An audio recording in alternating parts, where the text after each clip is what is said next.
स्वागत है आपका हमारे YouTube चैनल में। तो इस वीडियो में देखेंगे झारखंड शैक्षिक अनुसंधान यानी JCERT द्वारा जो मॉडल पेपर जारी किया गया है 9 क्लास का पहला सेट ये हिंदी ए का, बाकी सेट कंप्लीट हो गया। प्ले लिस्ट में देखिएगा, डिस्क्रिप्शन में प्ले लिस्ट का लिंक दे देंगे या फिर प्ले लिस्ट जाकर भी देख सकते हैं, ठीक है। तो वहाँ पर सारा वीडियो आपको मिल जाएगा। बस हिंदी का एक सेट बाकी है और संस्कृत तो वो भी कल कंप्लीट हो जाएगा, ठीक। तो चलिए देखते हैं।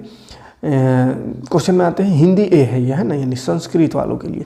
तो ये पहला एक पैसेज, हमारे देश में कई प्रकार के त्यौहार मनाए जाते हैं। इनमें से कुछ धर्म से जुड़े होते हैं तो कोई नए वर्ष के आगमन से जुड़े होते हैं। त्योहारों के कारण पूरा वर्ष उमंग से भरा पूरा बना रहता है। नववर्ष का आगमन के समय तो खेत लहलहाने लगते हैं, उनकी कटाई आरंभ हो जाती है, किसान का मन भी प्रफुल्लित हो जाता है। इसी प्रकार महापुरुषों की याद में मनाए जाने वाले त्यौहार हमारे मन को देशभक्ति एवं गौरव की भावना से सराबोर कर देती है। सभी त्योहारों के लक्ष्य एक ही है, हम सभी त्योहारों को मिलजुल कर एक साथ हर्षोल्लास के साथ मनाएं और उसमें निहित अच्छे विचारों को संपूर्ण समाज में फैलाने में मदद करें, जिससे सभी धर्म के लोग एकजुटता की भावना जागृत हो सके।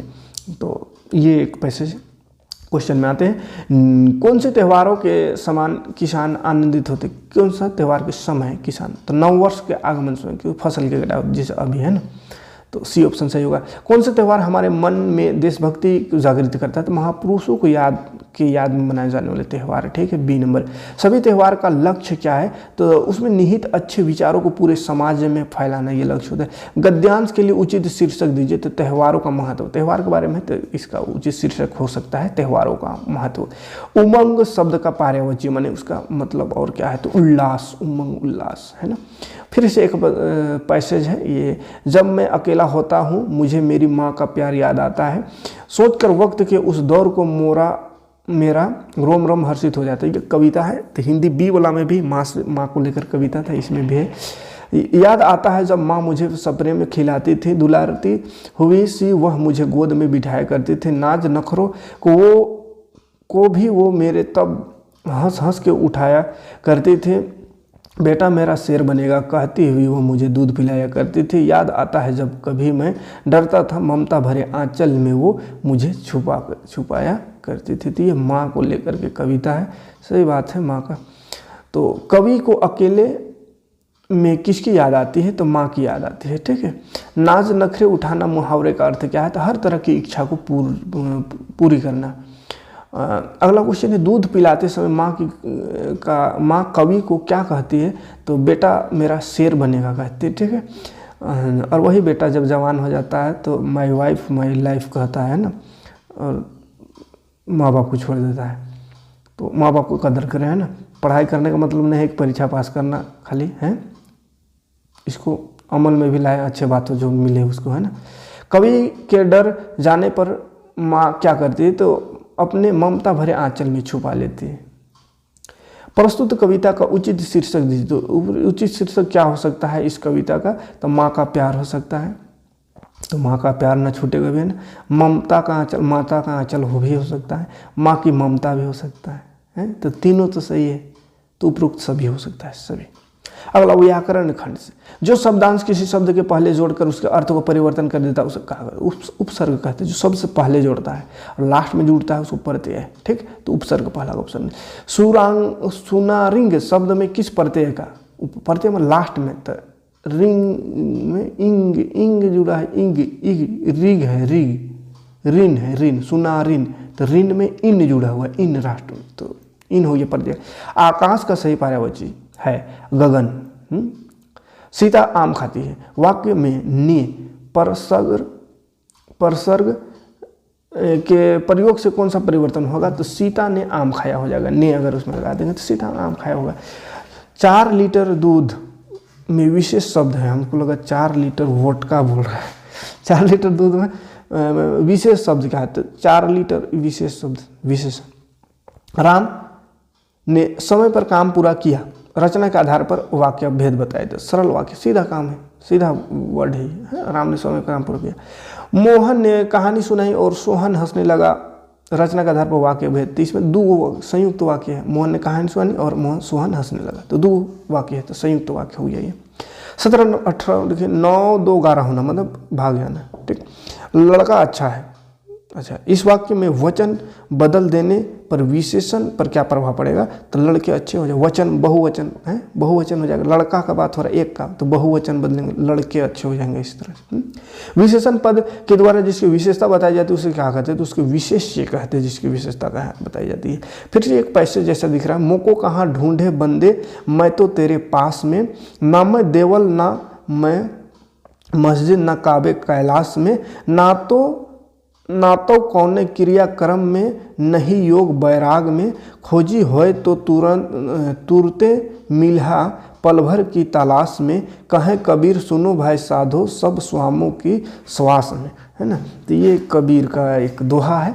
इसमें बोला है प्रस्तुत पद की रचनाकार कौन है? तो कबीरदास है, कबीरदास की दोहा है। मनुष्य किसे ढूंढ रहा है? ईश्वर को ढूंढ रहा है, जो कि कण कण में है ना। बैराग का मतलब क्या है? तो वैराग्य। पद में किन दो तीर्थ स्थलों का नाम है? तो काबा और कैलाश का जिक्र है यहाँ पे, है। तो इतने क्वेश्चन है भाई सब। अब अगला क्वेश्चन, सब सांसों की श्वास में इस पंक्ति में क्या अर्थ है? तो सब ईश्वर सभी जीवों में कण कण में रहते, ये मतलब है इसका, है ना। तो अच्छा, उसी कविता का ही है ये भी। मानसरोवर में कौन विहार करता था? हंस। कबीरदास का जन्म कब और कहाँ हुआ? तो 1398 में ईस्वी में, 1398 काशी में हुआ था। इनमें से कबीर की रचनाओं का संग्रह कौन है?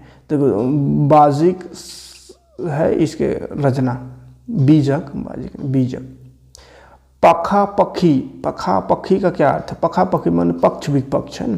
संसार को किसके समान बताया गया है? तो संसार को कुत्ते के समान। सही बात है, अभी का दुनिया है कुत्ता, कुत्ते के समान बना गया, बताया गया। प्रस्तुत गद्यांश को पढ़ना है, ये पढ़ना। आज दोनों के सामने फिर वही सूखा भूसा लाया गया, दोनों चुपचाप खड़े रहे। घर के लोग भोजन करने लगे। वो तो छोटी सी लड़की 2 रोटियां लेकर निकले और दोनों के मुंह में देकर चली गई। एक रोटी उनकी 2 बैलों की कथा वाला है, हमको लगता है। तो चलिए पैसेज पढ़ते रहिएगा, वही वाला होगा 2 बैलों की कथा। तो ये छोटी सी लड़की रात को दोनों को क्या खिलाया जाती? तो रोटी क्या खिलाई जाती थी, है ना। लड़की के पिता का क्या नाम था? तो भैरव नाम था। सौतेली माँ उसके साथ कैसा व्यवहार करती थी? तो उसे मारती थी सौतेली माँ। अगला क्वेश्चन है, दोनों बैलों के साथ कैसा व्यवहार किया जाता था? तो वो दिन भर जोते जाते और डंडे खाते थे। उपरोक्त गद्यांश के लेखक कौन है? तो प्रेमचंद, 2 बैलों का था प्रेमचंद। तिब्बत की औरतें चाय किसमें कूटती है? तो चोड़ी में कूटती है, चोड़ी कहते हैं उसको, चाय कूटती। लेखक गलत रास्ते पर कितने मील चल गया? तो 1.5 मील चल गया। मील 1.5 मील लिखल है, 1.5 मील चल गया है। शेकर विहार में शेकर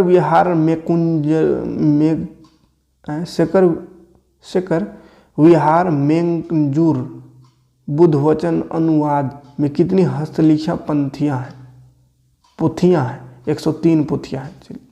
लेखक लंडकोर के मार्ग में अपने साथियों से किस कारण बिछड़ गया? तो किस कारण बिछड़, कौन है? लेखक का घोड़ा धीमा चलने लगा और रास्ता भटक गया इसका। अगला लास्ट क्वेश्चन, वृंदावन की नदी का सांवला पानी किसकी याद दिलाती है? तो कृष्ण की याद दिलाती है। ठीक, तो यह रहा 40 क्वेश्चन का सॉल्यूशन।